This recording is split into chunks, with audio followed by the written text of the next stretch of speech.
Look closely at the crest of AC Milan. At first glance, it feels noble.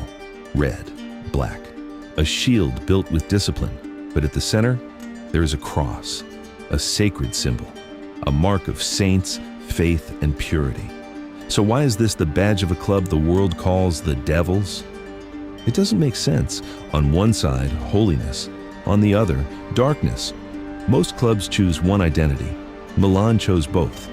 This is not just a football crest. It is a contradiction stitched into power, a symbol of a city that learned how to rule through elegance and fear. To understand the crest, you have to return to the city. That red cross is not random. It is the cross of St. George, the ancient symbol of Milan itself. Long before football, it stood for protection, faith, and civic pride. A mark carried through wars, walls, and centuries of power. But Milan did not stop there. Because a city is never made of purity alone. Behind the elegance, there is ambition. Behind the red, there is shadow. That is where the black enters the crest, not as decoration, but as identity. The sacred cross above, the darkness beneath. This is how Milan tells its story. A city built on light and ruled by what waits beyond it. And this is where the crest stops being history and becomes identity.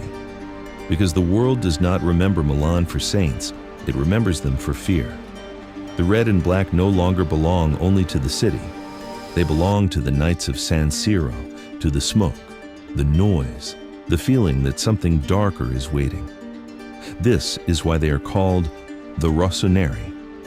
But it is also why the world remembers another name, the Devils, a club that learned how to wear elegance like a suit and terror like a shadow. Other teams want respect. Milan wants silence, the kind that falls over a stadium the moment the badge appears. That is when you understand the truth. This crest was never meant to comfort.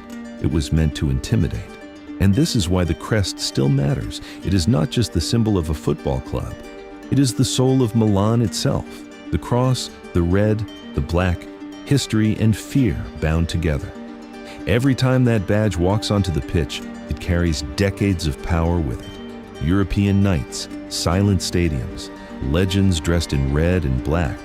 Other clubs wear their colors. Milan wears an aura. That is why the crest feels heavier, because it is not asking to be admired. It is asking to be remembered. And once you understand that, you stop seeing a badge. You start seeing a warning.